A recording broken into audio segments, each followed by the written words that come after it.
Նախորդ տարվա աշնանացան ցորենի ցանքսը կատարվել է 17400 հեկտար ցանկատարածությունում։ 1 հեկտարից միջին բերքատվությունը կազմել է 26-ից 27 ցենտներ։ Այս տարի ցանկատարածությունների ընդլայնման հետ կապված սպասում ենք բերքատվության ավելի բարձր ցուցանիշ, ասում է Շիրակի մարզպետարանի գյուղվարչության գլխավոր մասնագետ Գառնիկ Սիմոնյանը։ Մշակվել է շուրջ 21000 հեկտար ցորենի ցանկատարածություն։ Ինչպես տեղական արտադրության, այնպես էլ առաջին վերարտադրության եւ էլիտային վերարտադրության ցորեն է ցանվել,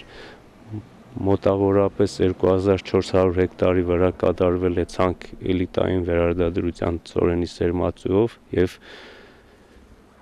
500 հեկտարի վրա կատարվել է ցանք ՌԴ-ից ներկրված էլիտային վերարտադրության ցորենի սերմացուով։ Աշնանացանի ցանքը սկսվել է սեպտեմբերի կեսից,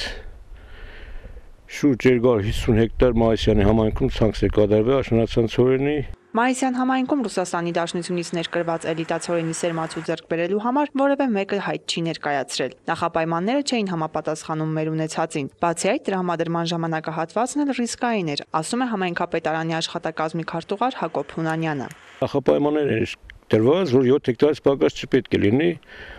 եւ ուշ է եւ մեծ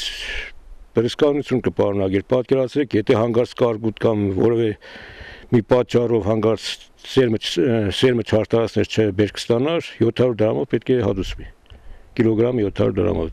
Ցորենն արդեն ցանված է ու գտնվում է ձյան շեշտի տակ։ Մնում է եղանակային պայմանները բարեհաճ լինեն եւ 2012-ին բերքատվության բարձր ցուցանիշն ապահովված կլինի։ Եթե տարին տեղումն առատ լինի, հնարավոր է գարնանը բույսի տխփում տեղի ունենա, ասում է մասնագետը։ Գարնան շրջանում արդեն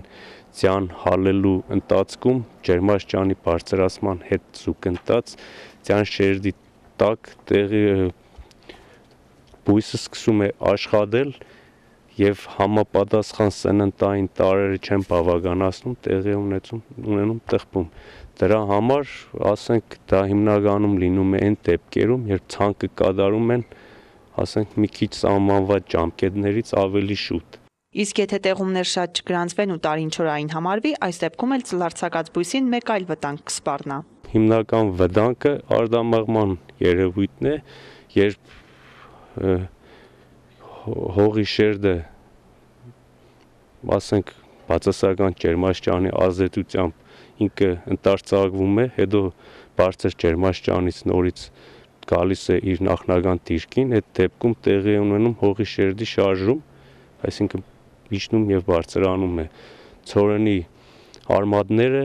այդ դեպքում անջատվում են հողից եւ տեղի ունենում չորացում։ Բույսի չորացումն առավել հավանական է դառնում, երբ ցրտահարությունն է վրա հասնում։ Այս առումով Գառնիկ Սիմոնյանը վստահեցրեց, որ ցրտահարության վտանգ դեռ չկա։ Օդի ջերմաստիճանը գիշերվա ընթացքում չի գերազանցում 10 աստիճան ցուրտը։ Հիմնական մեզ հետաքրքրողը, ասենք, օդի ջերմաստիճանի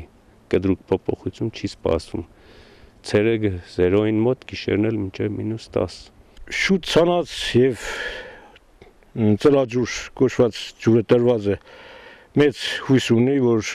լավ ձմեռի, որտեղ արդեն բավականին բույսը